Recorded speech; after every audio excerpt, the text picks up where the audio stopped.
Jerome Powell had to say on Friday. He said, quote, "We're still very uncertain about what will be tariffed, for how long, and at what level." So can you provide some clarity, Mr. Secretary? Are these tariffs going to be temporary or permanent?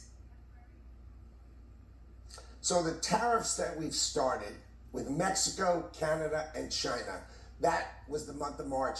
These are fentanyl related, border related. So China makes the ingredients for fentanyl. It's got to stop.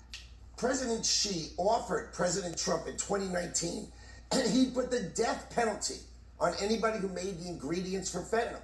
And instead, you know, we've got in 2025, China is subsidizing the production of fentanyl. Maximum subsidy available in China to make the ingredients to kill Americans. I mean, President Trump is on it, and he is powerful on it, and he's not going to step off the gas. So if you're talking about the drug war, let's focus on the drug war. And then when you want to talk about April 2nd, that's going to be reciprocal tariffs. And I'm happy to talk about that. But let's try to keep those two different. Okay, understood. But you say he's not going to take his foot off the gas. Does that mean these are permanent tariffs?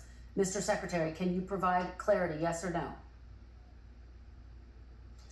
If fentanyl ends, I think these will come off. But if fentanyl does not end, or he's uncertain about it, they will stay this way until he is comfortable. This is black and white. Terrible. You got to save American lives. So with respect to fentanyl, this is about the border and fentanyl, and that's an agreement between the president and the two leaders of Canada. Of course, Justin Trudeau's got a lot to say. Of course, he's leaving in like days, so it's not really that fun to listen to some guy who's trying to create sort of a mess for Canada, which he's trying to do.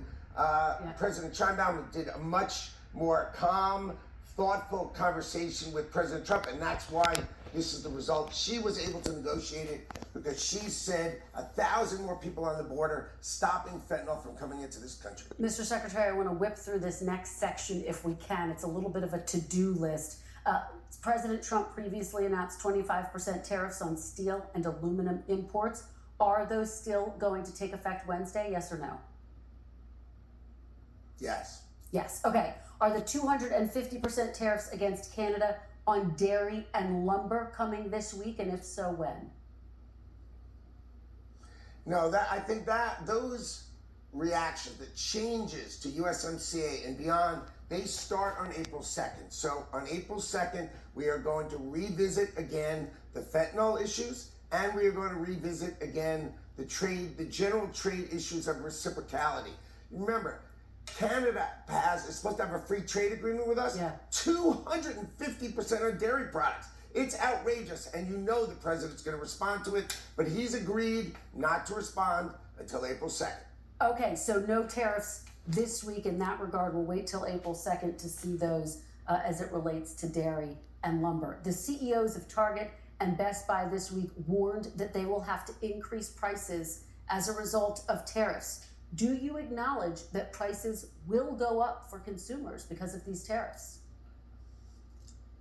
I think it's important for people to realize that we run $2 trillion deficits, and Donald Trump is going to try to balance the budget of the United States of America. And when you balance the budget of the United States of America, you drive interest rates down 150 basis points, 1.5%. You're going to have mortgages come smashing down. The cost of your home will come smashing down. We're going to drill, baby, drill, and drive